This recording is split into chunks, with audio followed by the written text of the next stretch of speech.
So I think that should have been talked about today as well, or last night as well, if you're going to talk about it, because she held a live telling everyone her side of the story versus Crystal and myself.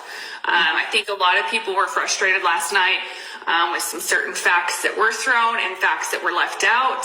I've had friends that are DV survivors, and I agree, they could never tell their story. They would never post it on social media. They would duck down very low and hide out and stay out of the limelight because they're scared. If you're that scared, you're not going to go and poke the bear, right?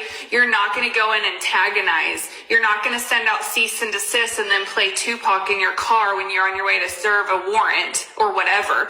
You would be so scared to be anywhere near that situation that you would remove yourself from everything in order to survive, okay? And I know that because I've seen my friends go through it. Thank God I've never been through it myself. So I just had a really hard time with that aspect of it. Me too, because that night when that happened, we talked to her after that, and it was laughing, and I was like, what is so funny? I was like, do you not know that song is, I mean, I love Tupac, I do. My kids are mixed. I've been around that type of stuff. That's definitely not a song you would play to be friendly with somebody. That's definitely was a threat. That song is definitely, if I play that song, it's definitely, and if I play it towards somebody, that's definitely a threat. I'm just saying. Well, you don't go to their work. You're not going to go to his work and try to shut him up. You're so afraid of him. Mm-hmm. You're so scared. You're not going to go to his work where he is present and try to poke the bear. You're going to get the police. You're going to call the police when you find the thing on your car. You're not going to be laughing with your mods. You're not going to be sending your mods a paper saying, I'm so scared. You are going to duck and hide and bring anything you can close to you rather than spreading it all out for the world to see and to agitate the person. In my opinion. That's all my opinion. That's not facts. That's my opinion, okay? And after that, the phone call, when she was laughing about it, she said, this is where I had to question her again. She said, I'm on my way to serve the papers. I said, huh?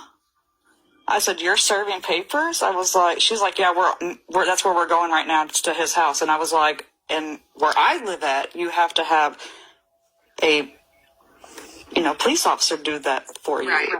And she's like, oh, we're following them. I was like, so you're following a police officer to go serve that paper, so you're breaking the order already.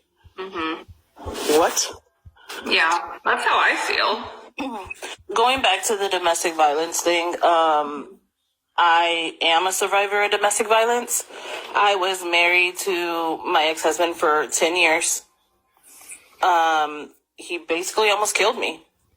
I'm sorry to hear that.